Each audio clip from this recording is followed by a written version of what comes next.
Hello everyone, welcome back. Now I want to introduce you topic 7. It is on solving network flow problem. My name is Sumarni Abu Bakar and I will guide you through this journey on solving network flow problem. Content of this presentation includes introduction to flow network problem, cut set and capacities, maximum flow problem, Ford-Parkinson method and Ford-Parkinson theorem. First, you need to know here about network flow. In a network of telephone lines, highways, railroad, pipelines of oil, water or gas, it is important to know the maximum rate of flow that is possible from one station to another in the network. The network is represented by weighted connected graph in which the vertices are the station and the edges are line through which the given commodity flows. The graph is known as flow graph or flow network. The weight is a real positive number associated with each edge represent the capacity of the line, that is, the maximum amount of flow possible per unit of time. In graph theory, a flow network is defined as a directed graph involving a source and sink node and several other nodes connected with edges. Flow in the network should follow the following condition. For any non-source or non-sink node, the input flow is equal to the output flow. For any edges in the network, the flow must be positive, which is less than or equals to the capacity of the edge. Total flow out of the source node is equal to the total flow in to the sink node. Now, this is one example of graph of a flow network. It can be directed graph and it can be undirected graph. The edge here represented to connect the station, for example A to B. The edge with weight here representing the capacity of flow from A to B. The question to be answered are, what is the maximum flow possible through the network between a specified pair of vertices and how do we achieve this flow? To answer question 1 is by looking at the following theorem. The maximum flow possible between two vertices A and B in the network is equal to the minimum of the capacities of all cut set with respect to A and B. And to answer question number 2, how do we achieve this flow, is by looking at the Ford-Parkinson method. Therefore, in this topic, we will look into two methods to find the maximum flow through the theorem, that is through finding cut set and through Ford-Parkinson method.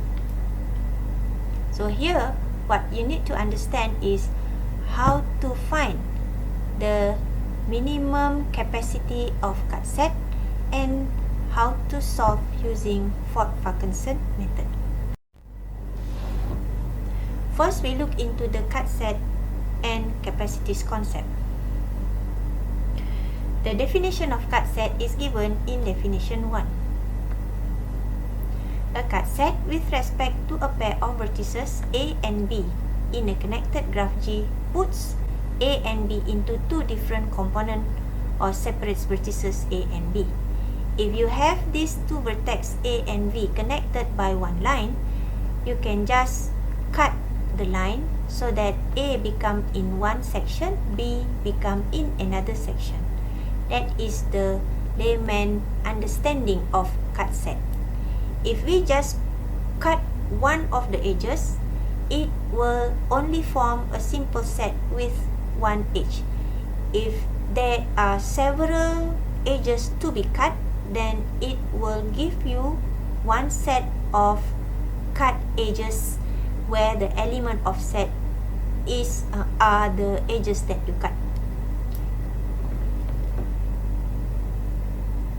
Definition 2 give you definition of finding the capacity of the cut set. To find the capacity of the cut set, you need to add on all the weight of the edges that you cut from the graph. But with one condition. The direction of the edges in the cut set is matters in calculating the capacity. Make sure the direction is from one set, which is P.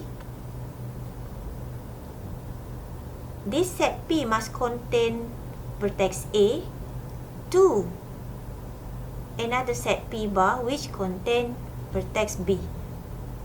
Normally, what we need to do is vertex A we represent as a source node and B as a sink node. Source node is the initial vertex, sink node is the ending vertex. You want to separate these two vertex, you must make sure that you separate the source node so that it is in the set of P and sink node it is in the set of P bar. When the direction of the edge that you cut is from P to P bar, then you can consider the weight to calculate all the capacities of the cut set. Consider the graph of network flow below. Let's say the source node is S and the sink node is T. And you want to separate this S and T into set of P and P bar. Right. There are several options to cut. Several options of edges to be cut so that S and T is separated. One of the possible cut is by cutting the edge of SA and SC, where the weight is equals to 10 and 8 respectively. The capacity of this cut is equals to 18. By cutting these two edges, the capacity that you cut is equals to 18. And we consider both value of weight because the direction of the edge here is from P to P bar. If the direction is another way around, if the direction of the edges is from P bar to P, then we will not consider the weight to be calculated as the capacity of the cut set. Another possible cut is by cutting edge of AB, AD, and CD. The total capacities by cutting these three edges is 4 plus 2 plus 3. Now you see that the direction of this cut set is from P to P bar. Okay, the direction is from set P to P bar. So we will consider all the weight of the cut set, which will give you the total capacity equals to 9. Use this same procedure to find another option of cut set. The third cut set and the fourth cut set. Of course, you have more than 4 cut set, but for these methods, I will show you only 4 possible cut set with different capacities. Look at the third cut set. The third cut set is SA, AC, and CD. SA, AC, and CD. The initial weight that you need to consider is 10 plus 2 plus 3. But we only add on 10 and 3. 2 is not included, simply because the direction is from A to C. A is in the P bar, while C is in the P. P bar is a set of nodes in the graph. P is another set of another nodes in the graph. Make sure the direction of the edges must be from P to P bar so that you can consider the weight in the calculation of the capacity. Right? So in this case, it's equal to 13. Once you consider all the capacities, what you need to do is you find the smallest capacity. The smallest capacity is equals to 9 and the cut set is AB, AD, and CD. That is the best cut set to get the minimum SD cut. Now, consider the graph of network flow below, and we want to find the minimum SD cut in this network. Consider S as the source node and T as the sink node. You can have one possible cut set here with capacity equals to 29 simply by adding 16 and 13. Second option of cut set is by cutting AB, BC and CD. But to calculate the capacity, you only consider the weight of AB and the weight of CD. The weight of BC is not considered here because the direction is from P bar to P. Direction from vertex B to vertex C. Vertex B is in the set of P bar, vertex C is in the set of P. So we need not consider this weight in the calculation of capacity. Next option is the weight with 23 and another option with the weight of 24. Compare all this capacity, the minimum SD cut will equals to 23 and the SD cut, the best SD cut here is AB, BC, DB and DT. Now I want to introduce you about maximum flow problem. What is maximum flow? It is defined as the maximum amount of flow that the network would allow to flow from source to sink. Multiple algorithms exist in solving the maximum flow problem, but here we will look only into one algorithm, that is Ford-Fulkerson algorithm. Here the flow graph will be, the H in the flow graph will be represented by a fraction, which is flow over capacity. Initially, the flow to each edge is equals to 0 and the capacity is the non-negative value. This is example of flow graph. The flow from S to A is represented as 0 over 10, which means initial flow is 0 and the capacity of the pipe or of the edge from S to A is given as 10. Flow over capacity.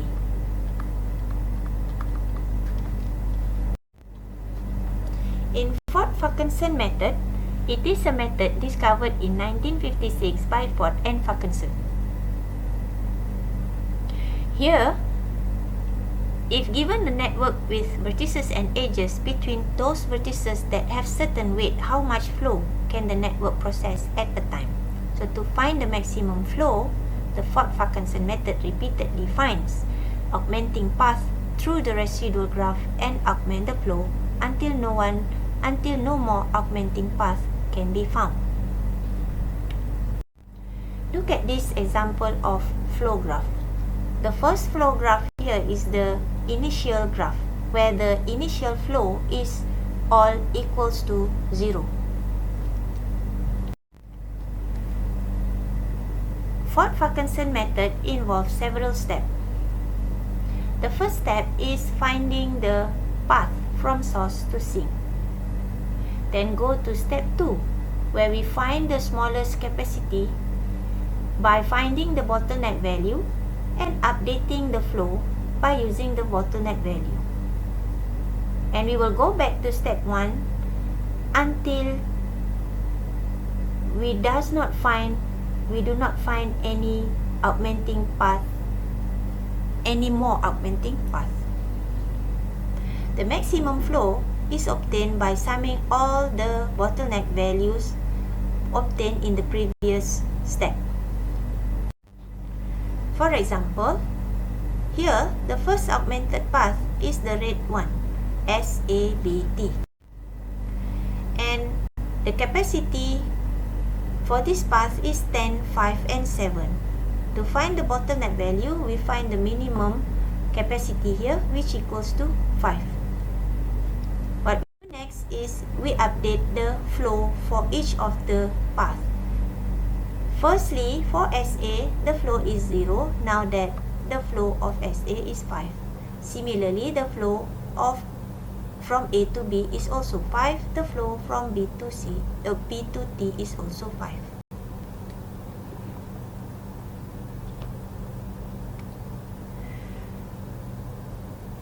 S to A, 5/10 means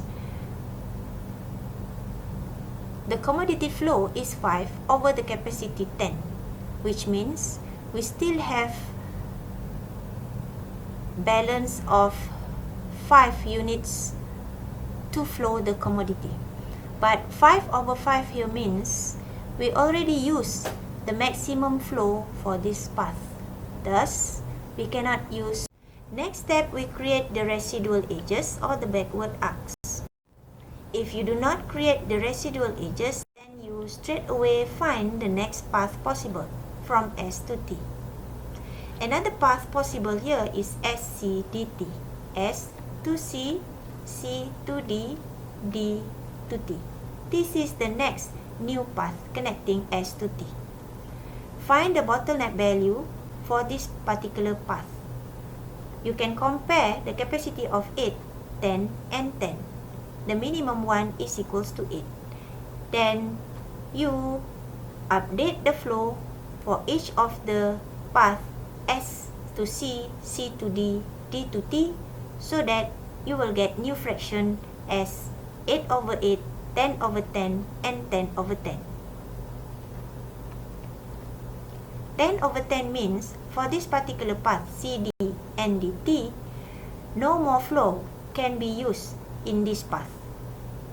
Thus, this path should not available in the next augmenting path.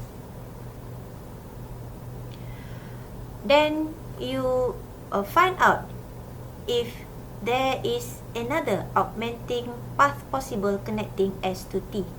For this case, yes, we do have the third path, that is SACDT. S, you can go to A, and then you can go to C, you can go to D, and you can go to T. Finally, you will get the final fraction and the final graph, final flow network. Right? For the first path, the bottleneck value is equals to 5. For the second path, the bottleneck value is equals to 8. And for the third path, the bottleneck value is equals to 2. So you add up all this bottleneck value, you will get equals to 15. That is the maximum flow. In the previous slide, we find the minimum ST cut. The minimum ST cut for this graph is equals to 15. And the maximum flow is equals to 15. What do we have here? We have maximum flow, minimum cut theorem. In this theorem, it says that maximum flow must equals to minimum cut. For this particular graph, the maximum flow is equals to 15 by finding the minimum ST cut. Maximum flow is found by using Ford-Parkinson algorithm, and the minimum ST cut and the minimum flow and the maximum flow is also can be found by the minimum ST cut.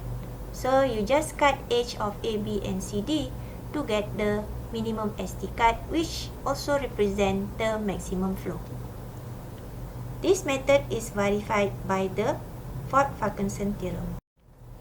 Thank you for joining us. Hope that you have an idea how to solve the flow network problem using minimum ST cut and the Ford-Parkinson method. Thank you.